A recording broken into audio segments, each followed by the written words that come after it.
Can Obamacare require companies to cover contraceptives? It's a question the Supreme Court will decide this spring. The owners of Hobby Lobby, a craft store chain, says it's against their religion. Joining me now, Democratic Congresswoman Gwen Moore. Representative, thanks for being with us. You know, you were on a Twitter tear yesterday writing this, quote, women should be in control of their health decisions, not their employers, and women benefit economically when they control whether and when they are pregnant. When you look at this, are you afraid that the Supreme Court here might say if owners have religious objections, they should not have to cover some kind of birth control, some kinds? Richard, I am very confident that the Supreme Court will rule on the side of women. I am just optimistic about this. I mean, enough already.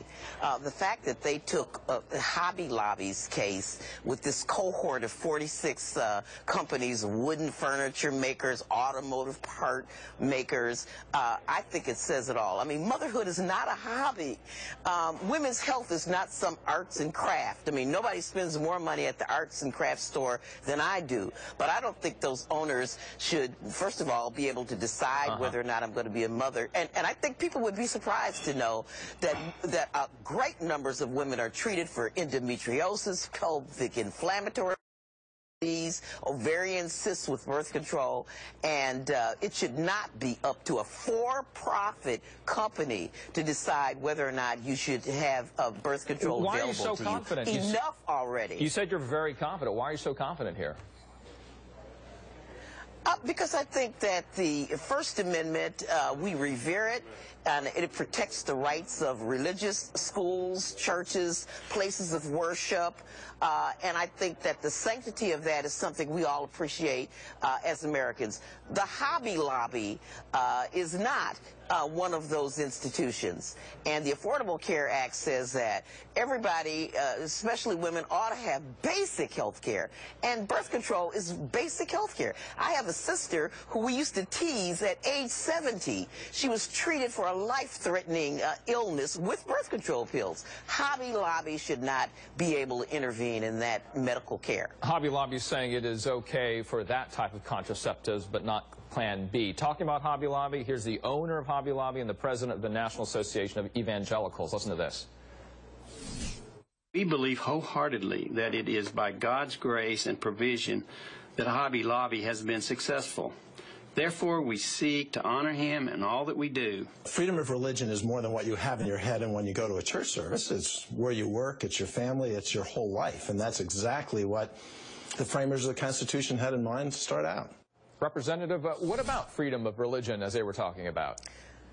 Well, you know, I think the notion of the First Amendment, and I'm not a lawyer, is that, you know, you don't impose a state religion on everybody. So that if I believe that at age 24 and I've got 3 kids that I need to use birth control so that I don't have a fourth, you can't impose your religious beliefs on me.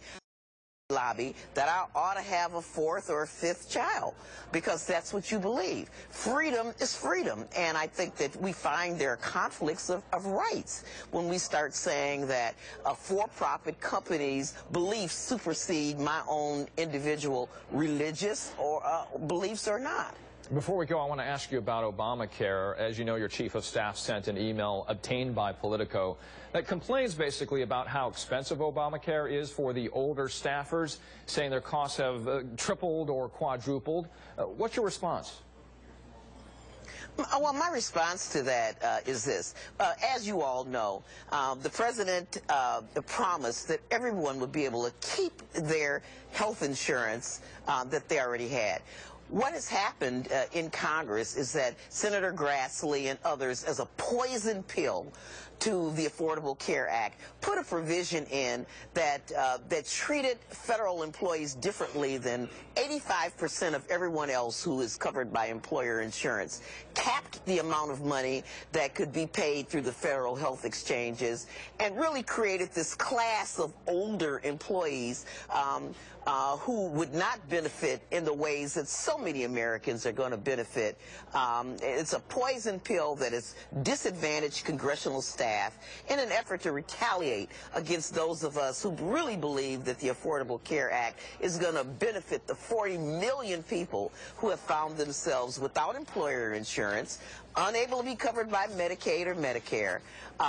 The Affordable Care Act was targeted toward 15% of the public who were subject to having no insurance, and this is a penalty that is inappropriate, and that was what my memo referred to. Representative Gwen Moore, thank you. A great weekend ahead.